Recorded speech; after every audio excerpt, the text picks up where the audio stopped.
Hello दोस्तों, welcome back to आपका अपना चैनल यूनिवर्सल मीडियाज। और आज हम लाल बाजार की पूरी स्टोरी जानेंगे जिसका सीजन 2 भी जरूर आने वाला है, इसलिए वीडियो को एंड तक पूरा देखना ना भूले। और हाँ, अगर अभी तक आपने मेरे चैनल को सब्सक्राइब नहीं किया है तो जरूर करें और लेटेस्ट अपडेट जानते रहिए।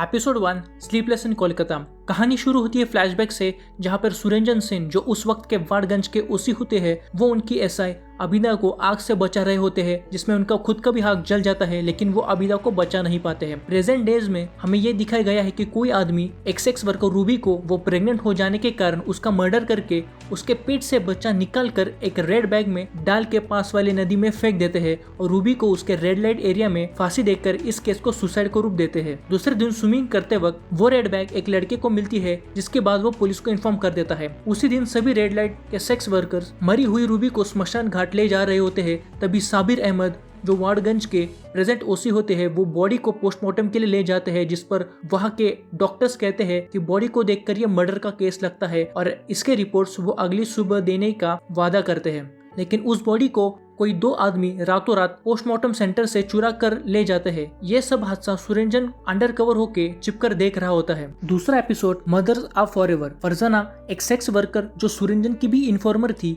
वो रूबी के बॉडी को गोविंद की मदद से तालाब से बाहर निकालती है। गोविंद एक टेम्पो ड्राइवर था। साबिर इस केस को बहुत अच्छे से इन्वेस्टिगेशन कर रहे होते हैं। जब साबिर वापस पोस्टमार्टम रिपोर्ट लेने जाते हैं, तब बॉडी वहाँ नहीं मिलती है और डॉक्टर भी रिपोर्ट देने से इनकार कर देते हैं। साबिर की बेटी सना को किडनैप किया जाता है और वाड़गंज के एसआई मंसूर सना को एक वेयरहाउस से छुड़ा कर ले आते हैं, जहां वो असलम को भी अरेस्ट करते हैं। मंसूर साबिर के घर जाकर उन्हें ये समझाते हैं कि असलम रूबी का एक्स बॉयफ्रेंड था और उसने ही रूबी को मर्डर किया था, और साथ में साबिर को डराने के लिए उनकी बेटी सना को भी किडनैप किया था। साबिर को ये बात नहीं पता चलती है कि एक मामूली से सेक्स वर्कर का मर्डर को लेकर इतनी हलचल क्यों हो रही थी। साबिर असलम से पूछताछ करता है और उसे गाजी के बारे में पता चलता है, जो काफी दिनों से रूबी के साथ संबंध रखता था। वहाँ सुरंजन की live in girlfriend Maya news reporter होने के कारण किसी भी केस की खबर मीडिया में आसानी से फैलती है, जिसे लेकर डीसी ऑफिसर शर्मा बहुत गुस्सा हो जाते हैं। माया को भी किसी आरएस नाम के आदमी के लगातार थ्रेट कॉल्स आ रहे होते हैं। Episode 3 N intimate murder. Kolkata के किसी एक घर में शंकर नाम की आदमी की मौत हुई होती है, जिसमें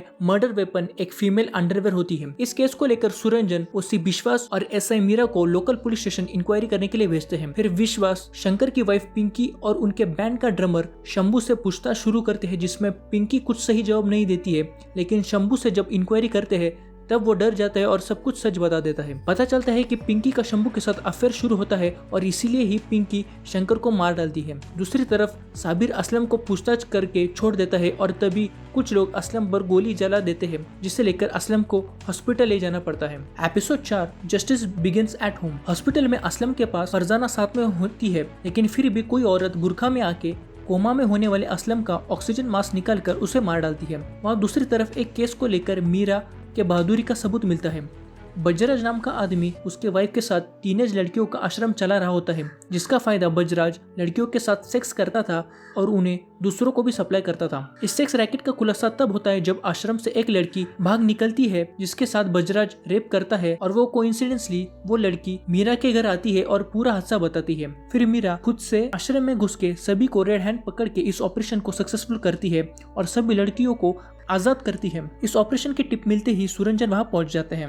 एपिसोड 5 और बर्निंग मेमोरी। इस ऑपरेशन के बाद मीरा, अनीसुर और सुरंजन एक पब में जाते हैं और तभी मीरा अबिदा के बारे में सुरंजन से पूछती है। फ्लैशबैक में हमें अबिदा कौन थी और उसने किस प्रकार एक केस को हैंडल किया था ये दिखाया गया है, जिसके दौरान अबिदा की बॉडी को आग लगती है और वो मर जाती है। इसके बदले में सुरंजन उन गैंग के लोगों को मारकर रिवेंज लेता है। इस पर सुरंजन पर जलने वाला गौरव दत्ता उसके खिलाफ डीसी को एक्शन लेने की मांग करता है। जब सुरंजन ये बात शेयर करने के बाद घर जाता है, तब वो माया के मोबाइल पर किसी आरएस का कॉल देखता है और माया को पूछता है कि यह कौन था, तो माया उसे एक कन्विंसिंग आंसर नहीं दे पाती। डीसी ऑफिसर शर्मा के टेबल पर रात में रूबी का पोस्टमार्टम रिपोर्ट और सीमेन सैंपल रखा हुआ मिलता है। दूसरे दिन सुबह में सुरंजन को एक और मर्डर के बारे में फोन आता है, जिस पर वो उसके टीम को इंक्वायरी के लिए लोकेशन पर भेज देता है। Episode 6 return of prodigal son. Location पर पहुंचकर एक काजल नाम के लड़के से पता चलता है कि 2-3 लोगों ने मिलकर उसके माँ बाप, भाई बहन ऐसे 4 लोगों को मार डाला था। लेकिन रिपोर्ट्स देखने के बाद इस मर्डर के अलग एंगल समझ में आते हैं।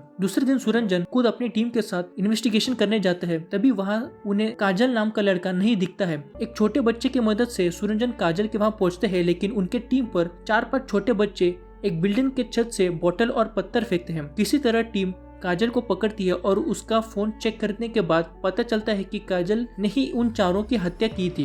इन्वेस्टिगेशन करते वक्त वो ये बताता है कि वो औरत उसकी सौतेली माँ थी जो उसे कभी प्यार नहीं करती थी और इसलिए वो लोकल दोस्तों की मदद से उसके पूरे फैमिली का खून कर डालता है। इस हादसे को लेकर पूरा डिपार्टमेंट शॉक में होता है। वह साबिर रूबी के मर्डर की इन्वेस्टिगेशन के लिए गाजी से मिलने जाता है।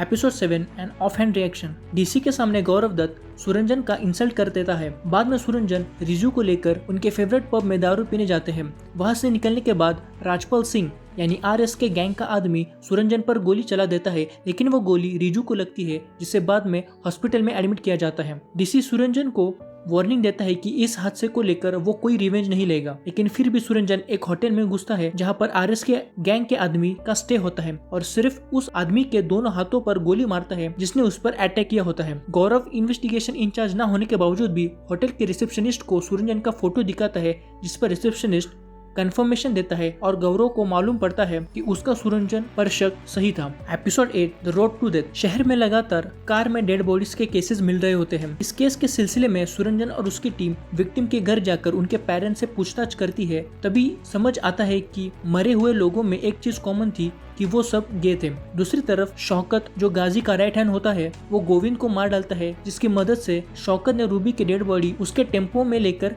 ताला में फेंकी थी। Episode 9 the killer net. ये के सीरियल मर्डर जारी थे। इन्वेस्टिगेशन से पता चलता है कि मारने वाला आदमी इंटरनेट पर ऐसे लोगों की प्रोफाइल देखकर उन्हें मिलने के बहाने से गाड़ी के अंदर ही मार देता था। साइबर पुलिस की मदद से सुरंजन उसकी टीम के साथ एक नजदीक वाले साइबर कैफे में उसे ढूंढने जाते हैं, लेकिन मर्डर करने वाला आदमी उनके हाथ से निकल जाता है। बाद में टीम साबिर का फेक प्रोफाइल बना के एक ट्रैप क्रिएट करते हैं जिसमें मर्डरर को सुरंजन की टीम रेड हैंड पकड़ लेती है। दूसरी तरफ गाजी और शौकत रूबी के मर्डर के सारे विटनेसेस को एक एक करके खत्म कर रहे होते हैं। गाजी का आदमी फरजाना को मारने के लिए रेड लाइट एरिया में घुसता है, लेकिन लैला को फरजाना समझकर मार डालता है। फ्लैशबैक में हमें गाजी और सुरंजन की राइवलरी दिखाई गई है, जिसमें गाजी पॉलिटिकल पावर से सुरंजन का ट्रांसफर करवाता है।